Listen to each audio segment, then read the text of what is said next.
What's going on, people? I want to speak to 3 comments that a commenter made on a video that I made on my Fearless J 1111 Talk channel.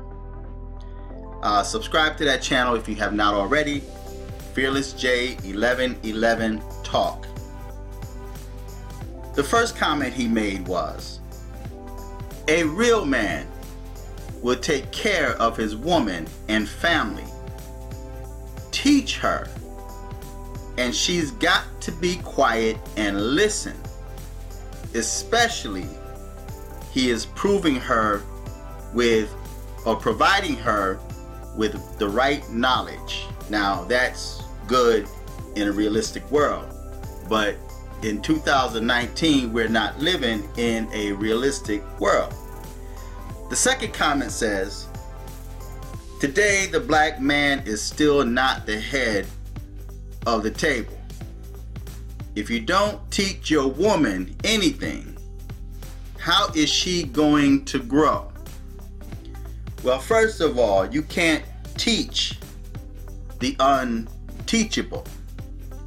You can't teach someone that declared themselves to be a strong, independent black woman that don't need no man, and that she can do bad all by herself. She's the one that have teamed up with feminism, the ones that tell you that it's her body and you can't tell her what to do with her body.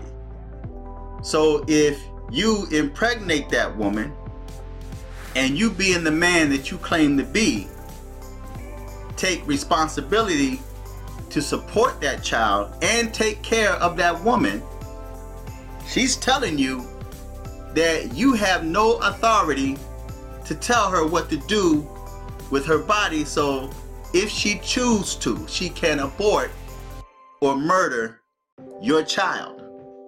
That's the type of woman that you're saying that a real man should be able to teach. But again, you cannot teach the unteachable.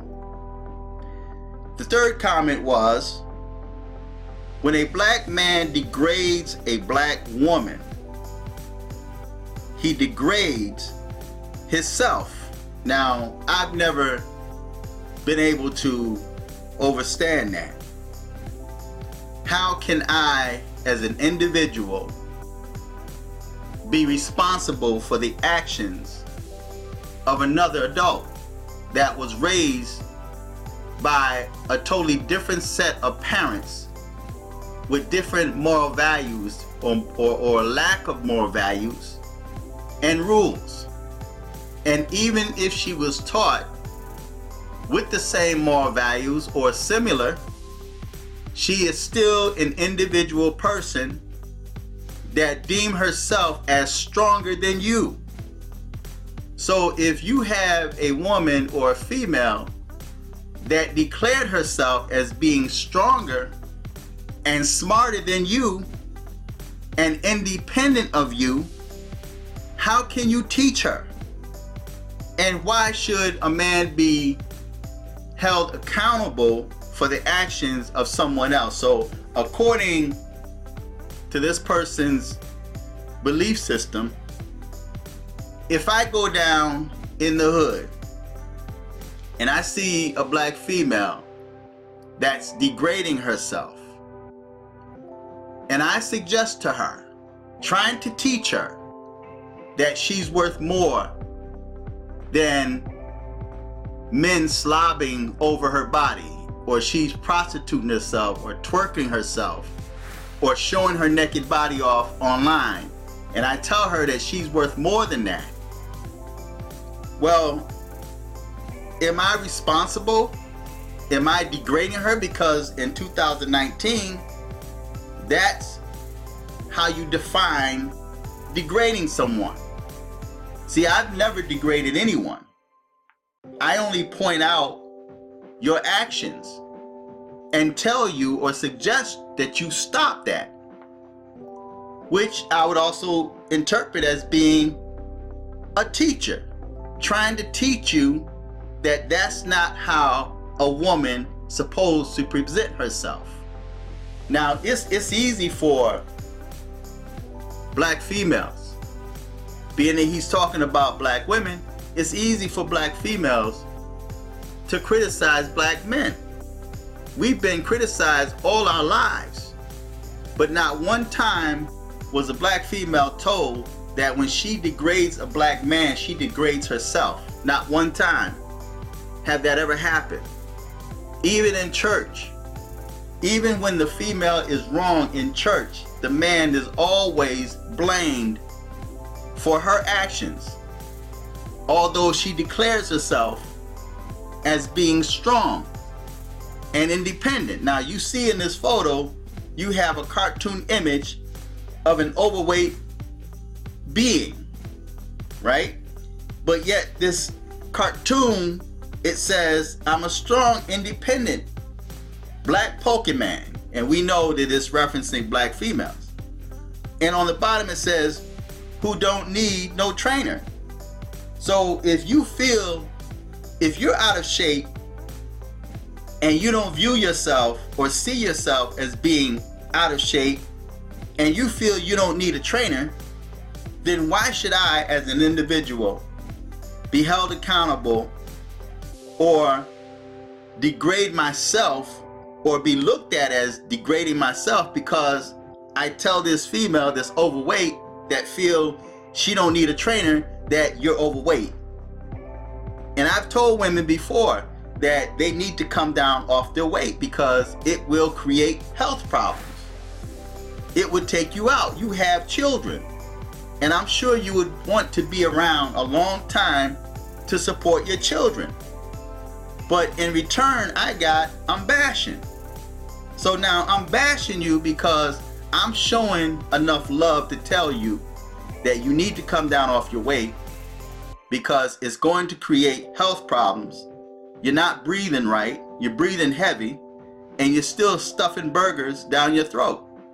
But yet now I hate black women and I hate my mama, and I'm reminded that my mama's black, which my mother's Native American, but because of my melanin, of course, so-called black Americans are gonna think everybody's black, right? So you're gonna remind me that my mama's black, and my auntie's black, and my sister's black, and everybody's black, right? Which again, I'm not black, my complexion is brown, right? So how can you teach, and you mean to tell me I'm not considered a real man because I'm not teaching someone that don't want to be taught or that feels she's stronger than me and that she's independent? So that means I'm not a man, I'm not real. Well, I've already been told on YouTube that I've been cloned. So maybe I'm not real. Maybe there's something that I'm not even aware of, you know, because I got these people that don't know me, that never met me before, telling me how unreal I am because I don't follow the crowd. So he says when a black man degrades a black woman, not the women of his family, not his sisters, not his mama, as they say, but a black female or a black woman, he degrades himself. Now, I don't ever hear any race say that. No other race say that, but black people, right? So black man degrades himself if he tells a black woman the truth about herself and suggests that she change, but yet she tell him, you can't tell me, this is my body. I do what I want with my body. I'm strong, I'm independent, I don't need you. And she refers to herself as a queen. So what peasant can tell a queen what to do? What peasant is qualified to teach a queen or someone that perceives herself as a queen, although she herself is a peasant, right? So he says when a black man degrades a black woman, he degrades himself. Then he says the black woman in the past never had a life. Well, I'm wondering if this person is a young dude or if he's an older dude. If you're young, how would you know that if you have not lived in the past? And if you are an older man, if you are my age, I'm 58, so if you are my age, then you should know better than that, right? Because at that time, and you gotta also wonder too, like, what's your definition of life or having a life? Because in 2019, how many so-called black families actually sit down and watch television together? How many so-called black families sit at the table and eat a meal together? Now, I know a lot of, troll accounts or YouTube accounts that don't have photos or videos are gonna say, we do, I do. We can't see you, so there's no way to verify that. And people can't see you to know you to say, no, that doesn't happen, right?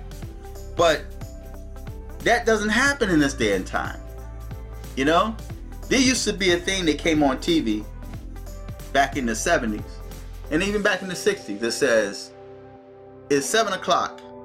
Do you know where your children are? And every now and then I may hear it, in these times, but not too often, right? That was when families were together, when men respected women, when women respected men. So you're telling me at that time, in the past, women never had rights or had a life, right? It says getting raped or taking care of master's baby. What do she know, right? So now I get a clearer picture of what he means by black women in the past never had a life. You're referring to a time that you probably didn't even exist. Because when you talk about taking care of master's baby, that was in a time that I didn't even exist, right? So how can you speak on something that you really don't know about? And you can't really go according to printed history or what you Google or what you read in a book that somebody wrote. And a lot of times when you read books of history, it's by someone that didn't exist in that time. So not only they incorporate a bit of history, but they put their own views and opinions in that, which changes that history past. So you can't really, compare your life now with the life of the past. And you're going back further than 1960. You're going back in a time where slavery existed and men didn't even have no life, and where blacks worked out in fields. And that was after slavery. Because I was born in Florida, raised in New York, right? In Pahokee, Florida.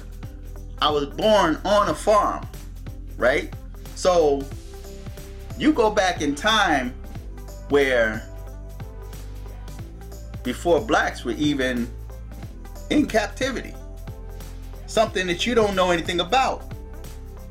So, and when she was getting raped, black men were held at gunpoint, and there were many black men or black slaves that lost their lives for trying to save their family or trying to fight for their family because they couldn't stand to watch this white man, the slave master, rape the wife and the children, right? So, and when you talk about taking care of the master's baby, well, black females do that now. In New York City, you see a lot of black women pushing white strollers around, and they're mainly, foreigners. They're mainly Jamaicans or West Indians, and even Africans pushing white babies around because that's their job. They take care of the white woman's children while she works, right? And unfortunately, that's what some people are only qualified to do because they made choices in their life. They made choices not to further their education, not to find something better, right? But yet you're going to hold men accountable for that. You can't, because that's a choice that a strong, independent black woman or black female made for herself. One that see herself as strong and independent, who don't need a man to tell her what to do. So how can you tell the unteachable? How can you teach the unteachable? She declared herself as strong, and she's always competing with man. So I hope you explain that to me. Somebody explain that to me. Somebody explain that to me. Until next time, I'm fearless.